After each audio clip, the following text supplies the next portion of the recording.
Heart beat scan ఒక్క second లోనే world class 640 slide CT scan ఇప్పుడు మీ విస్టా ఇమేజింగ్ బంజారా హిల్స్ లో. వీటన్నిటి గురించి మాట్లాడడానికైనా కేసీఆర్ 9 నెలల తర్వాత మళ్ళీ రాష్ట్ర కార్యవర్గ భేటీ అని తెలంగాణ భవన్లో జరగబోతోంది.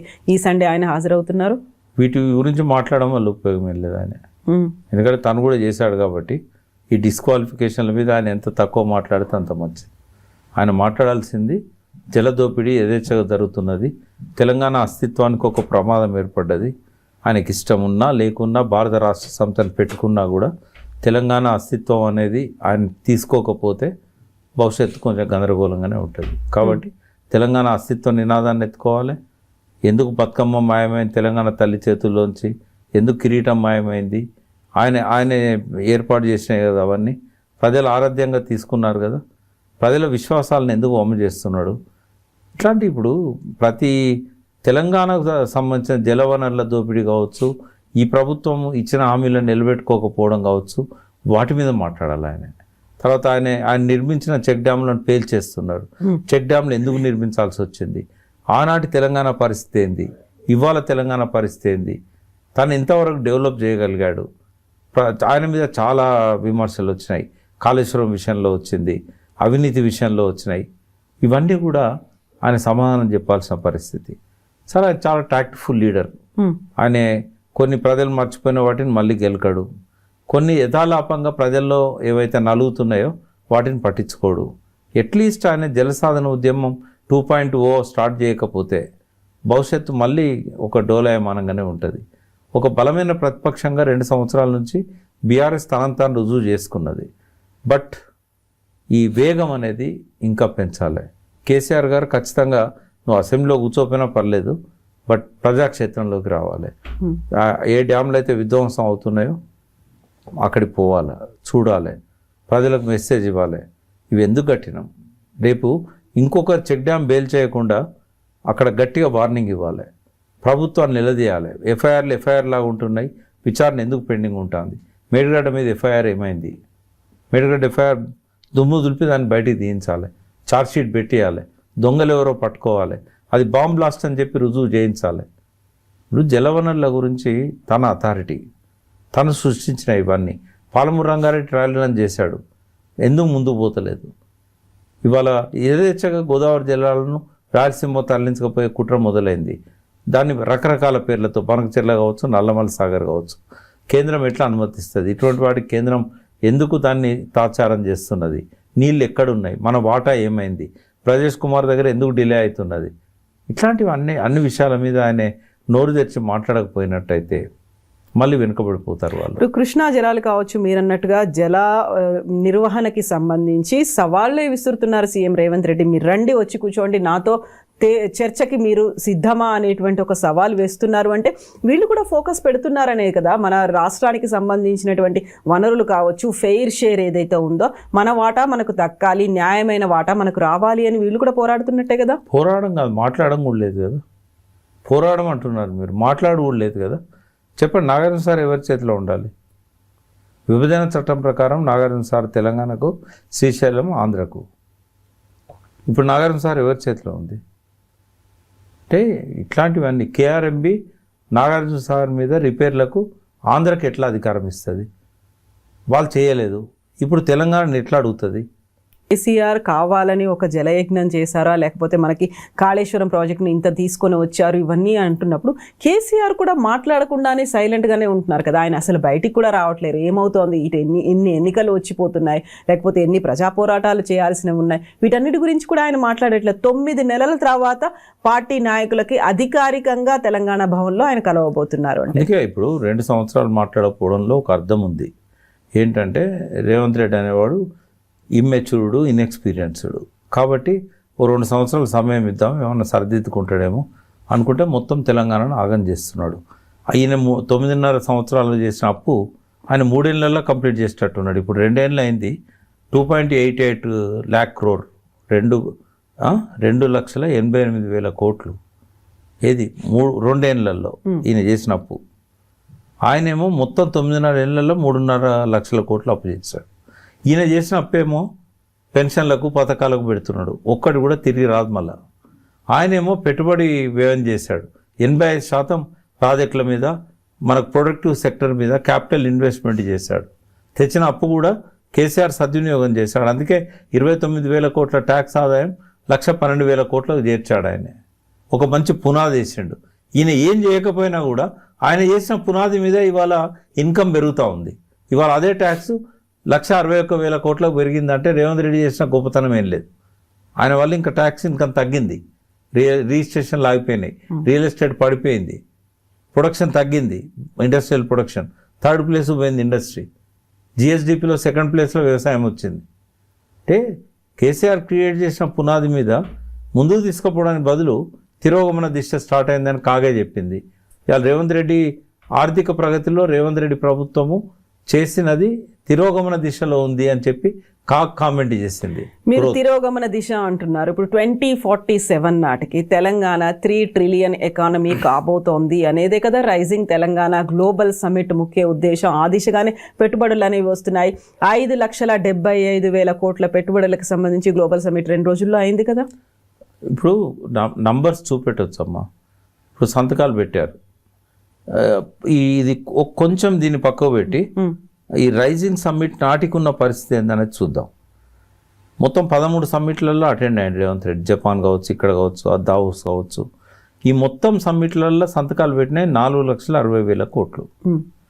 వచ్చింది ఎంత తెలుసా? అప్రూవల్స్ అయినాయి. అది IIC Telangana industry infrastructure corporation, industrial infrastructure corporation దగ్గరికి వచ్చినాయి అప్రూవల్స్కి 18,000 కోట్లు. అంటే 4,60,000 కోట్లు ఎక్కడ సంతకాలు అయినాయి, 18,000 కోట్లు అప్రూవల్కి వచ్చినాయి. గ్రౌండింగ్ అయింది ఎంత అంటే 12,000 కోట్లు. గ్రౌండింగ్ అయిన వాటిలల్లో సంతకాలు అయినాయి ఎన్ని అంటే 2,500 కోట్లు. అంటే 4,50,000 కోట్లకు సంతకాలు అయితే వచ్చింది ఎంత అంటే 2,500 కోట్లు. ఎంత పర్సెంటేజ్ మీరు చెప్పండి? లెస్ దెన్ 1% సంతకాలు అయిన దానిలో. ఇప్పుడు 5,60,000 కోట్ల సంతకాలు అయినాయి అన్నారు. ఇదే ప్రపోర్షన్లో చూస్తే 1,000 కోట్లన్నీ వస్తాయా? వచ్చినప్పుడు ఆలోచిద్దాం. తర్వాత అభివృద్ధి అంటే ఏందమ్మా? అభివృద్ధికి డెఫినేషన్ ఏంది అంటే విదేశాల నుంచి వచ్చి పెట్టుబడులు పెడితే అభివృద్ధి. ఒక రాష్ట్ర ఆదాయము ప్రజల జీవన ప్రమాణాలను పెంచకుండా ఖజానాలో డబ్బులు చూపెడితే అది అభివృద్ధి అవుతుందా? ఒక అభివృద్ధికి నిర్వచనం ఏంటంటే అభివృద్ధి ప్రణాళిక గ్రామ సభ దగ్గర జరగాలి. గ్రామ సభలు ఉన్నాయి పంచాయతీరాజ్ సిస్టంలో. సర్పంచ్లు ఎన్నికైన్లు. సర్పంచ్లు ఏం చేయాలి? ఆ ఊరికి ప్రణాళికను తయారు చేయాలి. మా ఊరు మా ప్రణాళిక అని చెప్పి కేసీఆర్ గవర్నమెంట్లో మొదలైంది. ఈ ప్రణాళికల ఆ ఊరిలో యాదవులు ఎక్కువ ఉన్నారా, బర్రెలు ఎక్కువ కావాలన్నా, వాళ్ళ జీవన ప్రమాణాలు పెంచాలంటే రాష్ట్ర ఆదాయం పెరగడం అంటే ఒక కుటుంబ ఆదాయం పెరగడం, ఒక గ్రామం ఆదాయం పెరగడం, ఒక మండలం ఆదాయం పెరగడం, ఒక జిల్లా ఆదాయం పెరగడం. అన్ని జిల్లాల ఆదాయం పెరిగితేనే రాష్ట్ర ఆదాయం పెరగాలి. ఇవన్నీ ఆ విజన్ డాక్యుమెంట్లో లేవు. అది గూగుల్ చాట్ జీపీటీ, తర్వాత గ్రోకు, పర్ప్లెక్సిటీ అని కొన్ని యాప్స్ ఉన్నాయి. వాటికి మీరు మెసేజ్ పెట్టారనుకోండి, ఈ రాష్ట్ర ఆదాయం పెరగాలంటే growth engines IT, industry, agriculture అని ఇట్లా పెట్టామనుకోండి, అట్రాక్టింగ్ ఫారెన్ ఇన్వెస్ట్మెంట్ ఇట్లా పెడితే ఏమైందంటే డాక్యుమెంట్ తయారు చేసి ఇస్తుంది మీకు. మీ కుటుంబం అందే మీరు ఈ డిస్కషన్ అయిన తర్వాత మా ఇంట్లో 2 ఎర్నింగ్ ఉన్నాం, మాకు 2 పిల్లలు ఉన్నారు, మాకున్న ఇన్కమ్ ఇది, మా ఎకానమీ పెంచుకోవాలంటే మేమేం చేయాలంటే అదొక విజన్ ఇస్తుంది మీకు. ఆ విజన్ అనేది కంప్యూటర్ ఇచ్చే విజన్లో ప్రజల ఆర్థిక పరిస్థితి, జీవన ప్రమాణాలు, చాకలాయనకు దోబిఘాట్ కావాలి, డ్రై క్లీనర్స్ కావాలి, మంగళాయనకు అలెగ్జాండర్ లాంటి బ్రాండెడ్ కావాలి మంగళ షాపులు, అట్లనే గొల్లలో గొర్రెలు కావాలి, వీళ్ళ కుర్మలకు వాళ్ళకు కావాల్సిన వాళ్ళకు కావాలి, కమ్మల పరిశ్రమ కావాలి, ఇవన్నీ చెప్పదు. అదేం చేస్తుంది అంటే ఇవాళ రేపు గ్రోత్ అంటే ఏంది? మైక్రోసాఫ్ట్ ఇన్వెస్ట్ చేయాలి, విప్రో ఇన్వెస్ట్ చేయాలి, అక్కడ నుంచి బిల్ గేట్స్ రావాలి డబ్బులు తీసుకొని. ఎంతసేపు ఈ రకమైన గ్రోతే చూపెడతాను తప్ప దానికి ఒక సాచురేషన్ వస్తుంది. ఇప్పుడు సిలికాన్ ఇండస్ట్రీ అన్నారు. సిలికాన్ ఇండస్ట్రీ మొత్తము అక్కడికి పోతున్నది కదా, మన తైవాన్ నుంచి. తర్వాత టాటాస్ వీళ్ళందరూ కూడా ఒప్పందాలు చేసుకొని దొలేరాకు తీసుకుపోయారు గుజరాత్కి. ఆ సిటీయే పడుతుంది సార్ అక్కడ ఒక పెద్దది. అట్లా సాచురేషన్ వస్తుంది వాటికి. ఎందుకు రావు డబ్బులు అంటే ఇక్కడ వీళ్ళ మాటలు ఇవన్నీ కూడా ఎకనామిక్ టైమ్స్, ఫైనాన్షియల్ ఎక్స్ప్రెస్ లాంటి పేపర్లలో రేవంత్ రెడ్డి అనేటివన్నీ వస్తూ ఉంటాయి. నన్ను కోసిన డబ్బులు లేవు, నేను అప్పుల కోసం పోతే బ్యాంకులు చెప్పులు దొంగ చూసినట్టు చూస్తున్నాయి. అరే ఇట్లాంటి మాటలు మాట్లాడితే ఆ సంతకాలు పెట్టిన వాళ్ళు ఎందుకు వస్తారమ్మా? ఇప్పుడు మారిపోయినట్టుంది కదా, ఇప్పుడు అలాంటి మాటలు ఏం మాట్లాడట్లేదు. ఆయనంతా అభివృద్ధి గురించి 2047 గురించి 3 ట్రిలియన్ ఎకానమీ, ఇప్పుడు భారతదేశమే ఇన్నేళ్ల తర్వాత 5 ట్రిలియన్ ఎకానమీ గురించి మాట్లాడుతోంది. ప్రపంచంలో 4వ ఆర్థిక శక్తిగా ఇప్పుడు ఎదిగింది అనుకుంటే తెలంగాణ ఓన్లీ ఒక స్టేట్. చెప్పడానికి ఎన్నన్నా చెప్పొచ్చు అమ్మా, చెప్పడానికి ఎన్నన్నా చెప్పొచ్చు. దానికి నీ అదొక పాజిటివ్ ఫీల్, ఒక కాన్ఫిడెన్స్ అనేది కనిపిస్తోంది కదా అందులో, లేదా? లేదు, ఎందుకంటే కనీసం దానికి రోడ్ మ్యాప్ ఉండాలి. రోడ్ మ్యాప్ లేదు కదా అందులో. నీకు ఆ డాక్యుమెంట్ మీరు చదివినలో లేదో 80 పేజీల పైన ఉంది, అందులో రోడ్ మ్యాప్ లేదు.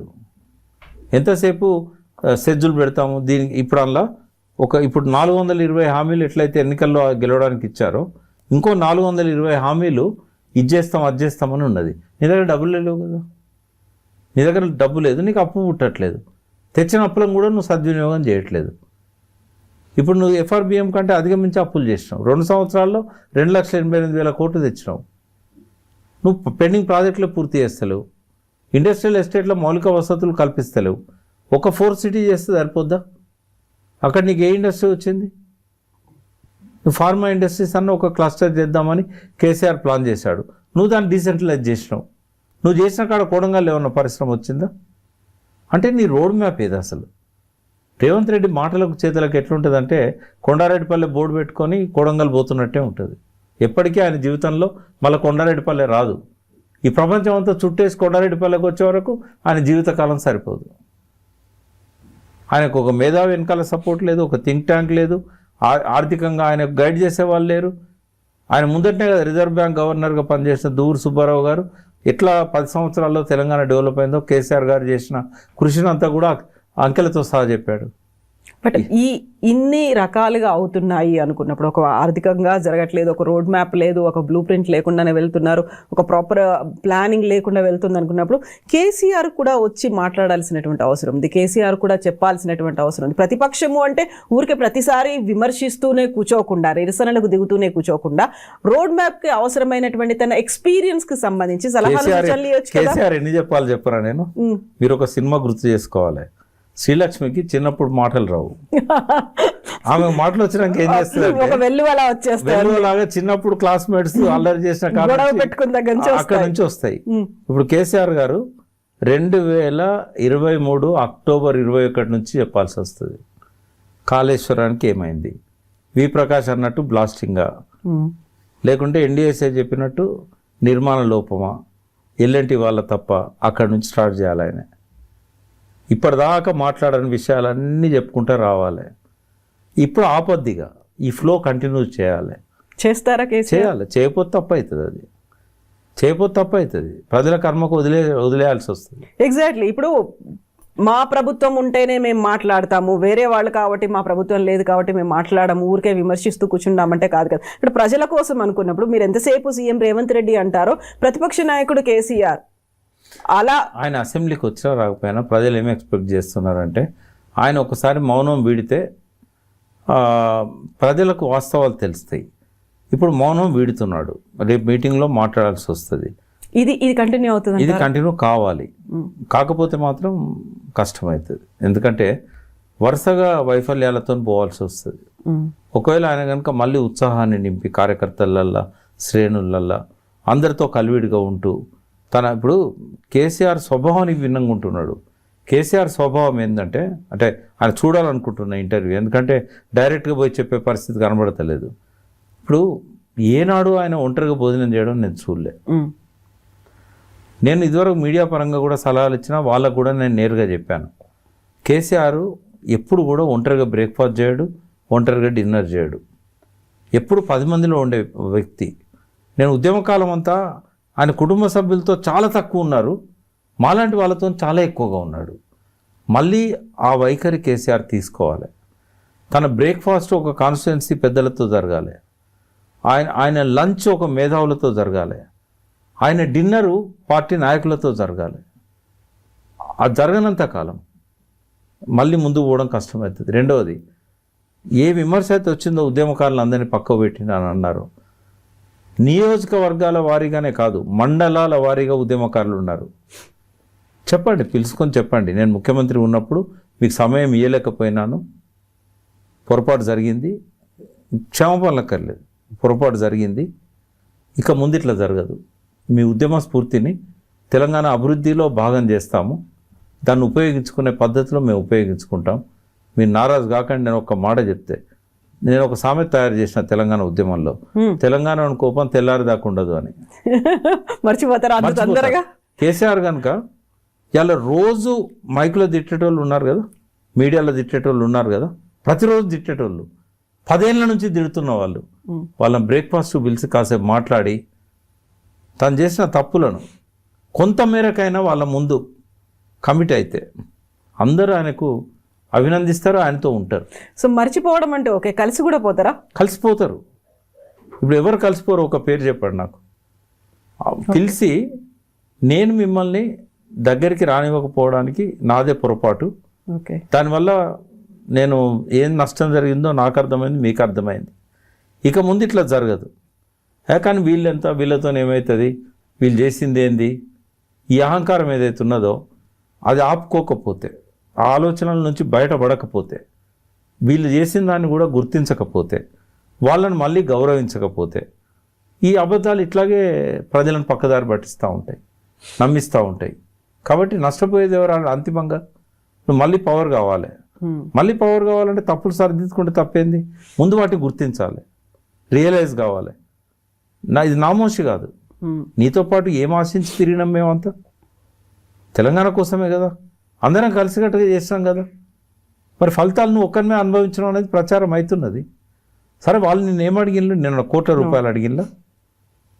నిన్నేమన్నా ఇల్లు కట్టిమని అడిగిన్లా? ఏదో కొంత నీ చిరునవ్వు కోసం, నీ మెప్పు కోసం, ఏ సుబ్రహ్మణ్యం బాగున్నావు అంటే సంతోషపడతారు. ఆ మాత్రం కూడా ఇవ్వలేకపోతే ఎట్లా నువ్వు? ఇది 69 ఉద్యమకారులు మాతో కాలేదు, కేసీఆర్ గారితో అయింది, వచ్చి షాల్ కప్తామంటే కూడా కప్పించుకోకపోతే ఇవన్నీ ఎవరు చెప్పాలా నీకు? ఎప్పుడు రియలైజ్ అవుతావు?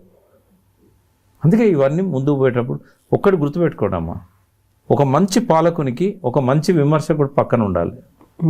ఆ విమర్శకులు లేరు అక్కడ. తనకు నచ్చిన ఏ విమర్శకుడినైనా పెట్టుకోవచ్చు. ప్రొఫెసర్ నాగేశ్వర్తోని నెలకోసారి లంచ్ చేయి చెప్తాడు కదా ఆయన. ఆయనకి ఏమైనా ఆశిస్తాడు ఆయన? రాజకీయ సలహాదారులు ఉన్నారు కదా. ఎవరున్నారు?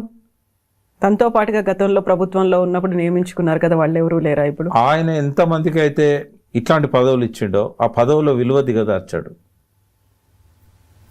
నేను ఎటువంటి నిర్మోహమాటంగా చెప్తున్నాను. నేను ఆ పదానికి ఒక అర్థం ఉంది, ఆ పదానికి ఒక గౌరవం ఉంది, ఆ పదానికి సూట్ అయ్యే వ్యక్తులు ఉన్నారు.